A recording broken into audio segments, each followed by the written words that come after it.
In early spring 1991, on a quiet Tuesday morning in rural southern Oregon, 2-year-old Tommy Gibson was playing in his family's front yard. His father kissed him goodbye, expecting to return soon. Less than an hour later, the yard was empty. More than 30 years have passed, and no clear answer has ever replaced that silence. What happened to a child who vanished in daylight from a place that felt safe? And how does a family live when the truth arrives slowly? If this story stays with you, tell us where you're listening from. Azalea, Oregon is not a town most people have heard of. It is an unincorporated rural community in Douglas County, surrounded by forests thick with pine and fir, stitched together by narrow roads and long driveways. In the early 1990s, it was the kind of place where people waved as they passed each other, where church on Sunday was as much about catching up as it was about faith, and where children grew up believing the outdoors was an extension of their home. There were no security cameras, no mobile phones buzzing in pockets, no quick way to track anyone's movements. If something went wrong, you relied on neighbors, on memory, on trust. Logging trucks rumbled by on distant roads. The air smelled of wet earth and wood smoke. At night, it was dark enough to remind you how small a single house could feel among the trees. People in Azalea believed they looked out for one another. It was the kind of place where nothing bad was supposed to happen. Or at least that was what everyone believed until the morning Tommy Gibson disappeared. The Gibson family lived a quiet life there. Larry Gibson, Tommy's father, worked as a deputy sheriff for Douglas County. He was a man used to authority, to being listened to enforcing rules. In the community, he was known as dependable, disciplined, and involved. His wife, Judith, was a student at the time, spending much of her day managing the household and caring for their children. They had been married for several years and were raising 2 young children together. Tommy was the youngest. He was small for his age, with brown hair that never quite stayed in place, and a noticeable gap between his front teeth when he smiled.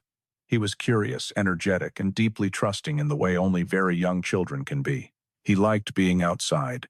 He liked following routines. He liked knowing where his parents were. His older sister, Karen, was 4 years old. She was old enough to remember pieces of that time, though not always clearly. Like many families, the Gibsons had simple habits that made up their days. Tommy often played in the yard while Judith worked inside. Karen drifted in and out, old enough to be independent, young enough to still be watched. On Tuesday, March 18, 1991, the morning began like countless others before it. The season was just beginning to turn, and the air carried the promise of warmer days ahead. Tommy woke early, as he usually did. He ate breakfast inside, then tugged at the door, eager to go out. Judith let him play in the front yard where she could see him through the windows. Later that morning, Larry prepared to go for a jog. It was part of his routine. Before leaving, he told Tommy to wait for his sister to come out and play with him. Tommy nodded the way toddlers do, trusting that the world would remain exactly as it was. "Bye, Daddy," he said. "I love you." Those were the last words Larry Gibson would later say he heard from his son. The house grew quiet again, the ordinary quiet of a weekday morning. Inside, Judith continued her chores. Outside, the yard held only the sounds of wind moving through trees and the distant echo of life going on elsewhere. For a while, nothing seemed wrong. The morning moved forward without ceremony, the way mornings do when there is no reason to mark them.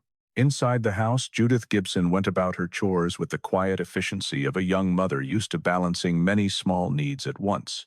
The radio was off. The house breathed softly around her. She could hear the faint creak of the floor as she crossed from room to room. Through the front window, she glanced outside now and then, as she always did. Tommy was there, or at least she believed he was. We like to think of a window as a bridge to the truth, but sometimes it's just a frame for what we expect to see. Judith looked out and saw a boy playing. But was it Tommy? Or was it the memory of Tommy playing in the same spot he'd played 1,000 times before? There is a quiet cruelty in the way the brain protects us, filling in the gaps of a yard already turning empty, keeping us calm while the world is quietly shattering just out of sight. He had been moments earlier standing in the yard where he liked to play, close enough to be seen, close enough to feel safe. That knowledge settled her mind. It allowed her to keep moving, to keep doing what needed to be done. Outside, Tommy's world was small and complete. The dirt beneath his shoes, the stick in his hand, the open space in front of him. He was not thinking about time. He was waiting because he had been told to wait. Waiting for his sister. Waiting for something to happen. Children trust that waiting will be rewarded. At around 11:30, Judith heard the sound of the door open and close again. Larry was leaving for his jog. This was ordinary too, a routine that required no special attention. She heard his voice calm and firm, reminding Tommy to stay where he was. She did not go to the window. She did not need to. There was nothing to worry about. Minutes passed. Then more minutes. Judith worked with her back to the window, her thoughts on small, everyday things. She remembers later that nothing felt wrong at first. There was no sudden sense of danger, no instinctive alarm, just the steady passing of time. When she finally turned to look outside again, it was not because of fear. It was habit. The yard was empty. At first, her mind rejected what her eyes were telling her. She stood still for a moment, waiting for the picture to correct itself. Tommy would step into view. He had wandered behind a tree. He had crouched down where she could not see him. She told herself this as she opened the door. "Tommy," she called, her voice light, almost playful. No answer. She stepped onto the porch, scanning the yard more carefully now. The space looked unchanged, too unchanged. She felt a small tightening in her chest, a sensation she would later recognize as the beginning of panic. "Tommy," she called again louder. Still nothing. Her footsteps quickened as she walked the length of the yard, her eyes moving everywhere at once. Behind the trees, around the side of the house, toward the driveway. Each place she checked came up empty, and with every empty space, her breath grew shorter. She began calling his name over and over, her voice no longer steady. She remembers the sound of it echoing back to her unanswered. She remembers the way her hands shook, how she pressed them against her thighs as if to steady herself. When Larry returned from his jog at approximately 12:25, Judith was already moving, already searching with a purpose that had sharpened into fear. She ran toward him the moment she saw him. "Is Tommy with you?" she asked. The words felt strange in her mouth, as if saying them might make something real that she was not yet ready to accept. Larry told her no. In that instant, something shifted. The space between them filled with the unspoken understanding that this was no longer a misunderstanding. This was no longer a child wandering a few steps too far. They searched together, their movements, urgent, uncoordinated. They called Tommy's name until their voices grew hoarse. Judith walked the path Larry had jogged, her eyes, scanning the ground as if she might find her son simply waiting there, confused, unharmed. With every passing minute, her thoughts raced ahead of her. She imagined him frightened. She imagined him hurt. She imagined things she could not finish imagining because they were too terrible to hold. Neighbors came when they heard the shouting. People joined in without needing to be asked. The search widened, but Judith felt herself narrowing inward, her entire world collapsing into a single need to see her son again. She remembers thinking over and over, he was just here. She remembers bargaining silently, promising anything, offering anything if only she could hear his voice again. When the call was finally made to law enforcement, her hands were shaking so badly she could barely hold still. Her voice sounded far away to her own ears, thin and unfamiliar. By the time the first patrol car pulled into the driveway, the yard was full of people. Lights cast long shadows across the ground where Tommy had played just hours earlier. Judith stood among them, her arms wrapped tightly around herself, feeling cold despite the movement and noise around her. As afternoon slipped toward evening, hope did not disappear all at once. It thinned, it stretched. It became something fragile and painful to hold. By nightfall, Tommy Gibson had been gone for hours. The place where he should have been was quiet again, but the silence no longer felt ordinary. It felt heavy. It felt permanent.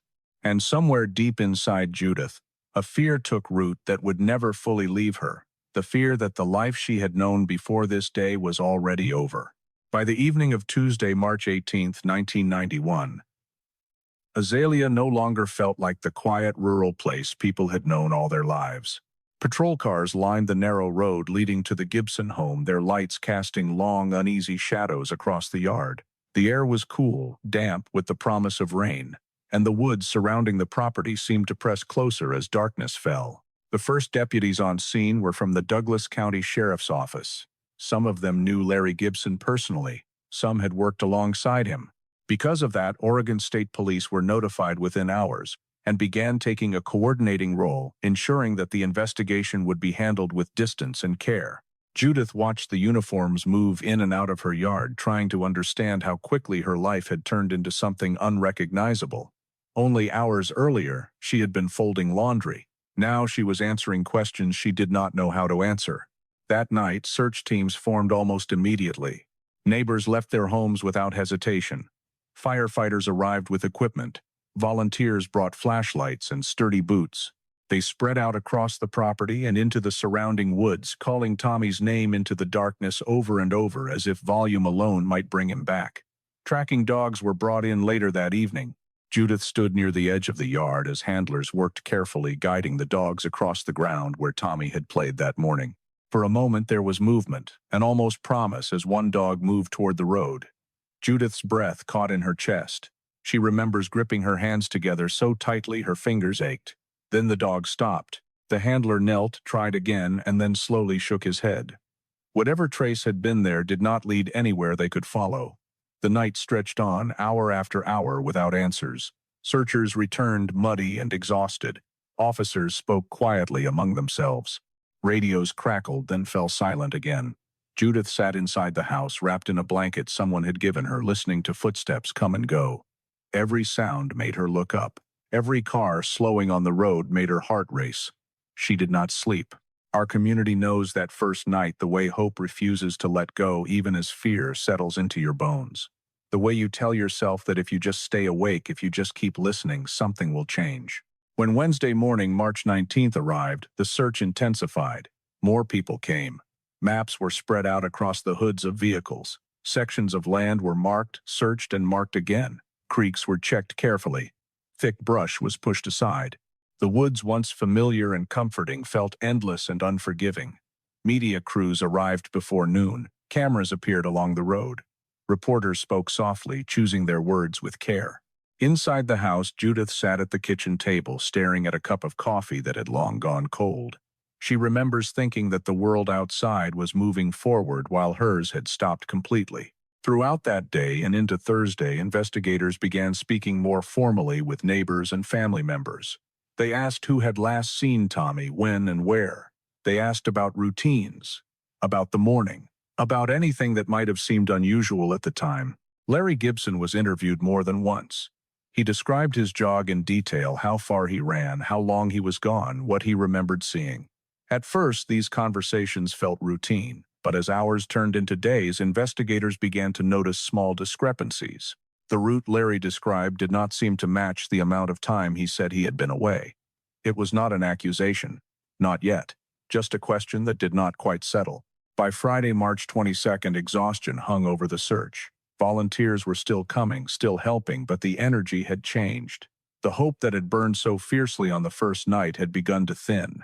It had not disappeared, but it had become fragile.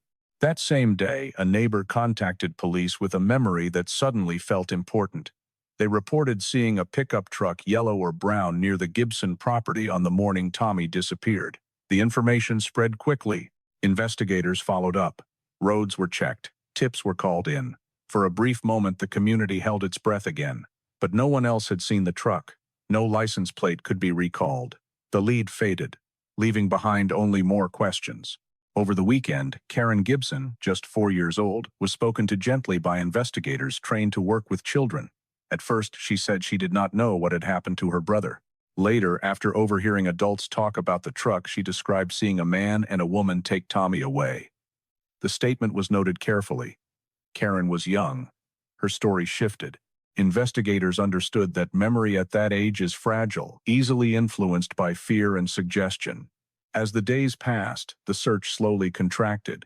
Helicopters left. Tracking dogs were reassigned. Volunteers returned to their jobs, and families carrying guilt with them as they went. Posters with Tommy's face remained taped to store windows and telephone poles, fluttering slightly in the breeze. By the end of the first week, Tommy Gibson was still missing. The investigation remained active, but its focus had begun to change. What had started as a desperate search outward into woods and roads and creeks was gradually turning inward, toward timelines, toward inconsistencies, toward the people who had been closest to Tommy that morning. Inside the Gibson home, Judith lived inside memory. She replayed the morning again and again, searching for a moment she might have missed. A sound she should have followed. A feeling she should have trusted. Each unanswered question pressed down on her heavier than the last. Our community knows this stage too, the moment when the world expects you to adjust to function while you are still standing in the wreckage of yesterday. When hope becomes something you must actively choose, even as fear whispers that the worst may already have happened. As March turned into April, investigators continued their work quietly, methodically. And beneath the surface of the search for a missing child, a far more painful possibility began to take shape. One that would change everything. By the time the spring of 1991 gave way to summer, the search for Tommy Gibson had settled into a quieter, heavier rhythm. The urgency that had filled the first days did not disappear, but it changed shape. What had once been loud and visible sirens, helicopters, lines of volunteers moving through the woods was replaced by paperwork, interviews, and long stretches of waiting. For Judith, the passing of time felt unreal. Days blurred together. Nights stretched on endlessly. She woke each morning with the same thought pressing against her chest, maybe today, and each night ended the same way, with that thought unanswered. Investigators continued to work the case through April and May, reviewing timelines and re-interviewing people who had been present in those first hours. They walked the property again, this time with different eyes. They returned to the route Larry had described running that morning. They measured distances. They timed the walk. Quietly, they noted that what should have taken less than half an hour did not match the nearly 50 minutes Larry had been gone. These were not conclusions. Not yet. Just questions that refused to go away. Inside, the Gibson home life did not resume. It fractured. Judith stopped noticing the passing of weeks in the way she once had. Meals went uneaten. Laundry sat folded for days. Tommy's toys remained where he had left them untouched, as if moving them might erase the last proof that he had been there at all. Karen, only 4 years old, drifted through the house in silence. She asked fewer questions as time went on. Adults spoke in low voices around her, assuming she did not understand. But children feel tension even when they cannot name it. Karen became quieter, watchful. She learned too early that some things were dangerous to talk about. By the end of the summer, the investigation was still open, but the case had lost the attention of the wider world. News vans stopped coming. Posters began to curl and fade in the sun. New flyers replaced old ones, but fewer people stopped to read them. Judith felt the absence everywhere. At the grocery store, at church, in conversations that paused awkwardly then shifted away from Tommy's name. People were kind. They meant well. But kindness has limits when time keeps moving and answers do not come. Our community knows this part of the story, the slow realization that the world does not stop just because your own has. That grief becomes something you carry quietly, because asking others to carry it with you feels like too much. As 1992 began, the investigation took on a different tone. Detectives began to look more closely at the family itself, something that had been unthinkable in the early days. This was not because of one dramatic discovery, but because of accumulation, small inconsistencies, timelines that did not line up, behaviors that felt unusual when placed under the harsh light of time. Judith, now living inside a marriage strained beyond recognition, began to speak differently. She told investigators about moments she had once dismissed, about anger, about fear, about times when discipline crossed a line. Saying these things out loud felt like betrayal of her marriage, of the man she had trusted, of the life she thought she had. But silence had not brought her son home. That same year, Judith learned she was pregnant again. The news did not bring joy in the way it once might have. It brought confusion, guilt, a strange sense of disloyalty to the child who was missing. When her youngest daughter was born, Judith held her and wept not only for the baby in her arms, but for the one who should have been there too. Larry Gibson resigned from the sheriff's office not long after. Officially, it was a personal decision. Unofficially, the strain had become impossible to ignore. The family moved away from Oregon, settling in Montana, hoping distance might bring peace. It did not. The marriage deteriorated under the weight of everything left unsaid. Arguments grew more frequent. Fear became a constant presence. By 1994, Judith made the decision to leave. She returned to Oregon with Karen and the baby, seeking stability and safety where she could find it. It was after that separation that the story shifted in a way no one had anticipated. Away from her father, Karen began to speak differently. At first, it came in fragments, nightmares, statements that didn't quite make sense. Judith listened unsure of what she was hearing, terrified of what it might mean. Slowly, with support and careful questioning, Karen's story changed. She told investigators that she had not seen strangers take her brother. She told them she had seen her father hurt Tommy. The words were devastating. Karen described watching from inside the house as her father struck her brother in the yard. She described Tommy falling. She described fear so intense that she hid, believing that if she stayed silent, she might survive. There is a special kind of silence that lives inside a child who knows a secret they aren't supposed to have. For years, Karen carried a truth that was too heavy for a 4-year-old's heart. Imagine the internal war, the instinct to love a father versus the instinct to survive him. When she finally spoke, it wasn't a moment of triumph, it was an act of survival that cost her the only world she knew. We ask children to tell the truth, but we rarely ask ourselves if we are brave enough to carry the burden that truth leaves behind. Investigators listened carefully. Children's memories are complex. Trauma distorts time and detail. But Karen's account did not exist in isolation. It aligned with things investigators had already been struggling to understand. Around the same time, another voice entered the story. Larry Gibson's half-sister Debbie came forward with something she had carried quietly for years. She told investigators about a phone call she had received shortly after Tommy disappeared. Larry had sounded frantic, panicked. According to Debbie, he told her he had accidentally killed his son. It was the kind of statement that could not be ignored. By April of 1994, nearly 3 years after Tommy vanished, the state made a decision that few communities ever see. Larry Gibson was arrested and charged with second-degree manslaughter despite the absence of a body. The news hit Azalea like a shockwave. People who had searched alongside Larry, who had trusted him as an officer, struggled to reconcile the image they had known with the accusations now being made. Judith felt no relief, only exhaustion, and a grief that deepened rather than lifted. Our community understands this moment, the impossible position of wanting answers but fearing what those answers might be. The truth, when it comes, does not always bring peace. Sometimes it only brings clarity, and clarity can be painful. As the case moved toward trial, one thing became clear. Time had not healed this wound. It had only revealed how deep it truly was. And for Tommy Gibson, still missing time had taken something else entirely. It had taken his childhood. By the time Larry Gibson was formally charged in April of 1994, nearly 3 years had passed since Tommy disappeared. 3 years of waiting. 3 years of unanswered questions. 3 years in which the image of a small boy in a purple sweatshirt had slowly faded from public view, even as it remained painfully vivid inside the people who loved him. The arrest did not bring celebration. There were no cheers, no sense of victory. Instead, there was shock, quiet, unsettled shock. In a place like Azalea, accusations did not exist in isolation. They rippled outward, touching everyone who had known the family, everyone who had searched those woods, everyone who had stood in that yard believing they were helping a father find his son. Larry was taken into custody without spectacle. There were no cameras crowding the scene. No dramatic confrontation. He did not resist. To those who watched, it looked almost ordinary, which somehow made it harder to process. Inside the Gibson family, the arrest landed like a final fracture. Judith did not feel relief. She did not feel vindicated. What she felt was a crushing mixture of grief, guilt, and exhaustion.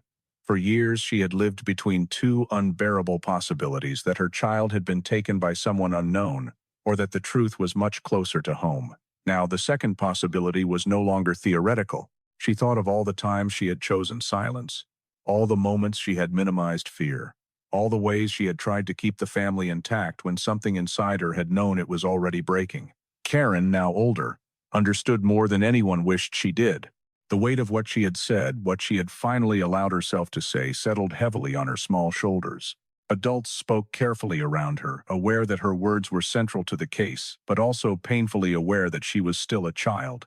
Our community knows this kind of moment, the one where truth arrives not as a clean answer, but as a burden that must be carried by those least prepared to hold it. As the case moved toward trial, prosecutors faced a challenge few ever welcome. There was no body, no physical remains, no single piece of evidence that could point definitively to what had happened to Tommy Gibson. Instead, the case would have to be built from timelines, behavior, testimony, and probability.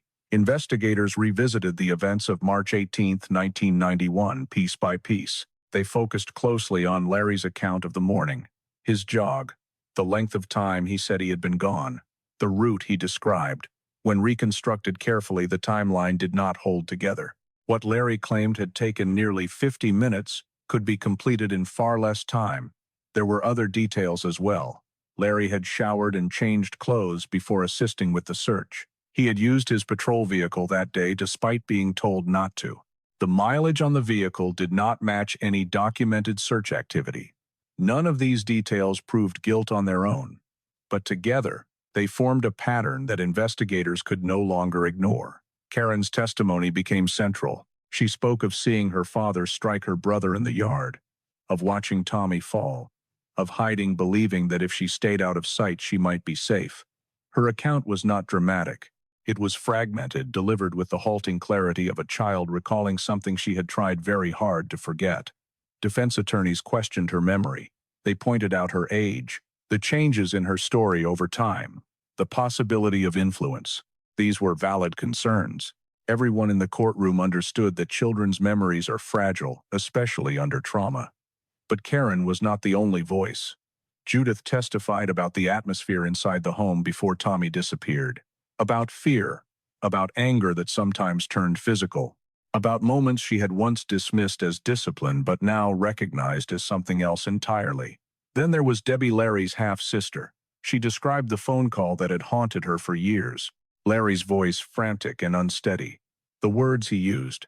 How she had tried to understand them, tried to explain them away, until time and distance made that impossible.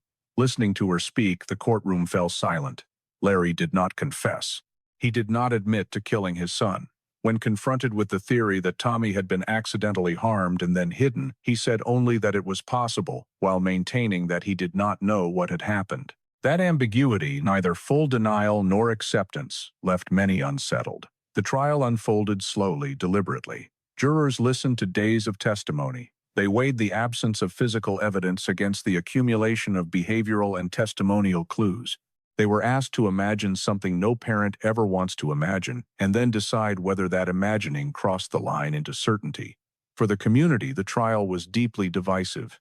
Some believed the state was reaching desperate for closure in a case that refused to provide it. Others believed that the truth had been hidden in plain sight all along, protected by authority and fear. Judith sat through the proceedings with a stillness that masked constant turmoil. Each detail reopened wounds she had never been allowed to heal. She listened to people debate the credibility of her daughter. She listened to strangers analyze her marriage, her decisions, her silence. There was no winning. No outcome that would return what had been lost. When the jury finally reached a verdict in March of 1995, the courtroom held its breath. Larry Gibson was found guilty of second-degree manslaughter. The sentence was limited, far shorter than many expected, far shorter than the life that had been taken. But the verdict itself carried weight. It was a formal acknowledgement that the state believed Tommy Gibson had not simply vanished, that his disappearance had a cause. That responsibility lay with the person who should have protected him most. Larry was sentenced to a term that amounted to just over a year after time served and reductions. He would be released in September of 1996. For some, that felt like a second injustice layered on top of the first. In the eyes of the law, a year and a day was the price. But in the woods of Azalea, the math doesn't add up. We are left with a ghost that has no grave. It's a haunting thought that a person can exist, and then simply not leaving behind nothing but a ripple in a timeline and a void in a mother's arms. We want to believe that the earth holds on to its secrets, that eventually the ground will give up what it took. But as the pines grow taller and the needles bury the past deeper, you have to wonder, is the truth still out there, or has it become part of the forest itself? Judith felt no satisfaction watching him led away, only a hollow ache. Justice, she learned, does not always look the way people imagine it will. Karen carried a different burden. She had spoken the truth as she remembered it, and yet that truth had fractured her family, exposed her to scrutiny, and forever altered the way others looked at her. Our community understands this too, that justice can come at a cost, especially to children, that doing the right thing does not always feel right in the moment. That courage often leaves scars. When Larry was released, he continued to deny responsibility. He spoke publicly about his innocence. He created a website dedicated to finding his son, presenting himself as a father wronged by the system. To some, this seemed impossible to reconcile. To others, it fit with everything they had already seen. Tommy Gibson was never found. No remains were recovered. No final answers emerged about exactly where he was taken or what became of his body. The legal process had reached its end, but the human story had not. For Judith, the years that followed were defined by learning how to live with absence, not closure. Absence, a quieter, heavier companion that followed her into every stage of life. For Karen, healing was slow and uneven. She learned to live with memory that surfaced unexpectedly without warning. She learned that telling the truth does not always make the past disappear. And for the community of Azalea, the case left a permanent mark. The belief that nothing bad happens here did not survive those years. Trust became more complicated. Certainty became rare. Our community knows that some questions never receive full answers. That sometimes all we are given is enough truth to keep going, not enough to feel whole again. As time continued forward, one thing remained unchanged: the image of a small boy playing in his front yard, waiting for his sister, trusting the world to remain as safe as it had always seemed. That trust was never returned. After the verdict was delivered and the courtroom slowly emptied, there was no moment when life returned to normal for the Gibson family. There was no clear line separating before and after, no sense of resolution that settled gently into place. What followed instead was a long, uneven stretch of learning how to live in a world where the most important question had been answered only partially. Larry Gibson was sentenced in March of 1995. Because of time already served and reductions for good behavior, he spent little more than a year in custody. When he was released in September of 1996, there were no headlines waiting for him, no public reckoning. He returned quietly to civilian life, continuing to insist that he did not know what had happened to his son. For Judith, his release reopened wounds she had barely begun to acknowledge. She had told herself that once the trial ended, once the verdict was read, something inside her would finally rest. Instead, the quiet that followed felt heavier than the noise that had come before. There was no body to bury, no place to go and speak to her son, no marker to say this is where the story ends. The legal system had reached its conclusion, but her grief had no such structure. Judith focused on her daughters, on building a sense of safety where very little felt safe. She learned to live with a constant undercurrent of vigilance, a watchfulness that never fully turned off. Doors were locked, windows were checked, sleep came lightly if at all. Karen, growing into adolescence, carried her own invisible weight. She had told the truth as she remembered it, but truth does not insulate a child from consequence. At school, she learned to navigate whispers and sideways glances. In quiet moments, memories surfaced without warning, images she could not always place, feelings she could not always explain. Therapy helped, but healing did not follow a straight path. Some days were manageable, others were not. Karen learned that trauma does not disappear just because years have passed. It changes shape. It hides. It waits. Our community understands this kind of survival, the kind that looks ordinary from the outside, but requires constant effort on the inside. The kind that does not announce itself as strength, but is strength all the same. Judith rebuilt her life slowly, carefully. She found work. She established routines. She created a home that was quieter, more contained. But even in moments of calm, Tommy's absence remained a presence. She measured time by imagining how old he would be now, what grade he would be in, what his voice might sound like. Birthdays were the hardest. Each year brought a new version of grief, shaped by the knowledge of what had been missed. She marked the day privately, sometimes with a candle, sometimes with a walk, sometimes by simply allowing herself to remember without interruption. Karen learned to do the same in her own way. As she grew older, she revisited her memories with a maturity she had not possessed as a child. She came to understand that fear had shaped what she saw and how she remembered it. That survival had required silence at a time when silence was the only option she believed she had.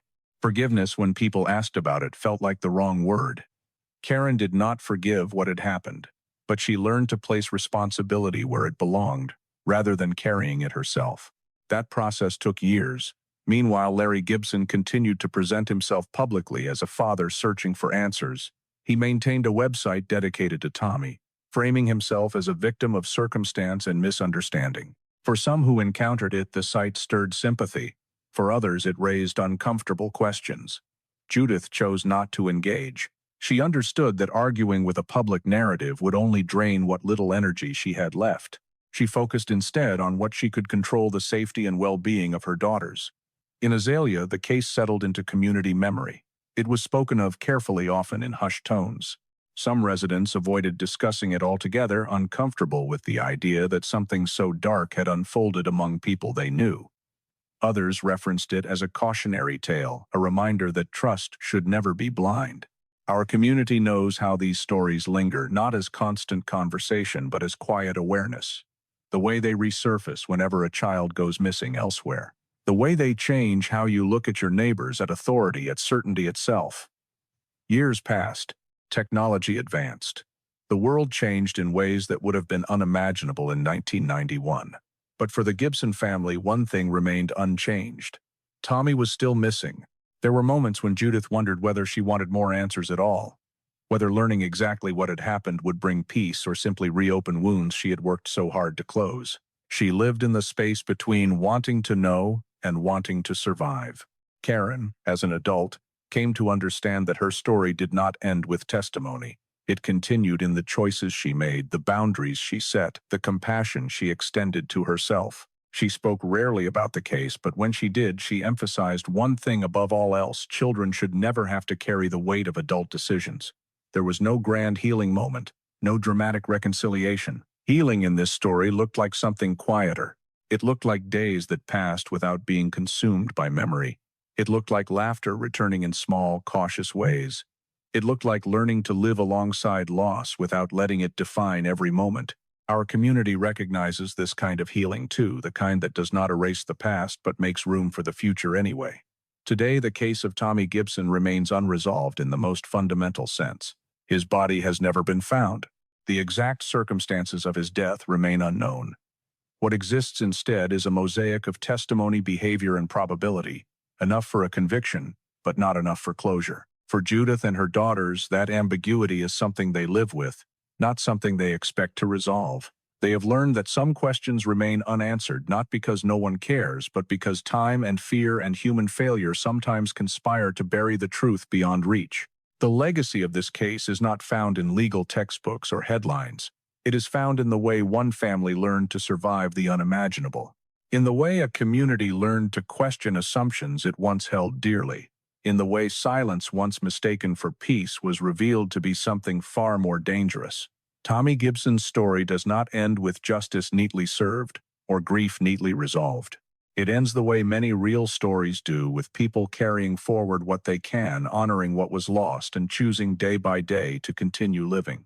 And in that choice, there is a quiet kind of courage that deserves to be remembered. Today, if you drive through Azalea, Oregon, there is very little to suggest that anything extraordinary ever happened there. The road is still narrow. The trees still lean in close their branches, catching light and shadow the way they always have. Homes sit quietly tucked back from the road, just as they did decades ago.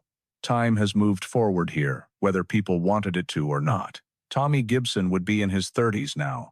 That fact lives quietly in the minds of those who remember him, surfacing without warning at odd moments. Someone will do the math in their head while watching a young man walk past. Someone will pause at the sight of a child with the same gap-toothed smile. Someone will wonder, just for a moment, what kind of man Tommy might have become. Judith still does the same calculation. Not every day, not even every year, but often enough that it has become part of how she experiences time. She has learned that grief does not fade so much as it changes its posture. It sits differently in the body as years pass, less sharp perhaps, but no less present. There was never a funeral, no headstone bearing Tommy's name. Instead, memory became the marker. Judith learned to mark the passage of years quietly in ways that felt manageable. Sometimes that meant lighting a candle and sitting with it until it burned low. Sometimes it meant a walk taken alone without explanation. Sometimes it meant simply allowing herself to remember without trying to fix the pain that followed. Karen, now grown, carries her own version of the past. She does not live in it, but she does not deny it either. She understands now that memory is not a recording. It is a living thing, shaped by fear, by safety, by what the mind needs in order to survive. She has spoken on occasion about the importance of listening to children, not only to their words, but to their silences. She knows how easily adults dismiss what makes them uncomfortable. She knows how long it can take for a child to find language for something they were never meant to understand in the first place. Our community understands this too, that children often tell the truth in pieces. That safety comes before clarity. That sometimes the most important thing we can do is make space for words to arrive when they are ready. The case of Tommy Gibson is still listed as unresolved in the most literal sense. His remains have never been found. No definitive account of his final moments has ever surfaced. For some, that lack of certainty remains unbearable. For others, it has become a grim reminder of the limits of any system built by human hands. Yet the impact of the case did not end with the trial. In the years that followed, law enforcement agencies across the state quietly reevaluated how missing child cases involving family members were handled. Conflicts of interest were taken more seriously. Procedures were refined. Oversight became less optional and more expected. These were not sweeping reforms announced with speeches and ceremonies. They were small, deliberate changes shaped by hard lessons learned too late for one child. Tommy's case was discussed in training rooms and classrooms, often without his name spoken aloud. It became an example not of a single failure, but of how assumptions can shape outcomes, how authority can shield behavior, how early decisions can echo through an investigation for years. Our community knows that progress often comes this way, not through grand gestures, but through quiet acknowledgement of mistakes and the determination not to repeat them. For women watching stories like this, especially those who have lived long enough to see patterns repeat, there is often a moment of recognition, a sense that this story is not entirely unfamiliar, that it echoes things they have seen or felt before. Perhaps it is the way Judith trusted her instincts but talked herself out of them, or the way Karen's early words were gently set aside because they were inconvenient, or the way the community wanted so badly to believe that nothing bad could happen among people they knew. These moments resonate because they are human. There is a lesson here, though it is not a simple one. It does not fit neatly on a poster or into a slogan. It is quieter, and it asks more of us. It asks us to pay attention to what feels off, even when we cannot immediately explain why. It asks us to listen when someone's story changes, not to accuse, but to understand what fear might be shaping those changes. It asks us to remember that safety is not guaranteed by familiarity, and that danger does not always arrive wearing the face we expect. For women over 50 who have often spent decades caring for others, managing households, watching families grow and fracture, these lessons are not abstract. They are lived. They are carried in the body and in memory. Technology has changed since 1991. There are alerts now, databases, tools that can spread information quickly. But technology alone does not protect children. It never has. People do. When something does not sit right, when a child seems withdrawn, when explanations do not quite align, when authority feels more defensive than transparent, it is not being nosy to ask questions. It is not overreacting to speak up. It is a form of care. Our community understands that responsibility does not belong only to parents or professionals. It belongs to all of us who share space with children who benefit from their trust, and who are capable of noticing when that trust is being misused. Supporting families of missing children does not end when cameras leave. It means remembering names. It means acknowledging anniversaries. It means allowing grief to exist without trying to rush it toward resolution. It also means accepting that some stories will never offer the closure we want, that justice can be partial, that truth can arrive incomplete, and still life continues. Judith continues. Karen continues. The community continues. Tommy Gibson's story does not conclude with a neat ending because real life rarely does. What remains instead is a reminder, gentle but firm, that vigilance is an act of love, that listening can change outcomes, and that silence, however comfortable it may seem, is rarely neutral. If this story stayed with you, if it stirred something uneasy or familiar, that is not a failing. It is an invitation to trust your instincts, an invitation to listen more closely, an invitation to speak when something feels wrong, even if your voice shakes, because somewhere in some quiet place another child is depending on someone to notice. And sometimes noticing is what makes all the difference. Before we part, we'd like to ask you something. After hearing this story, what stayed with you the longest? Was it a moment, a feeling, or a question you couldn't quite shake? If you feel like sharing, tell us what you're thinking. Sometimes hearing how others see the same story helps us understand it more deeply ourselves. Thank you for listening and for thinking with us.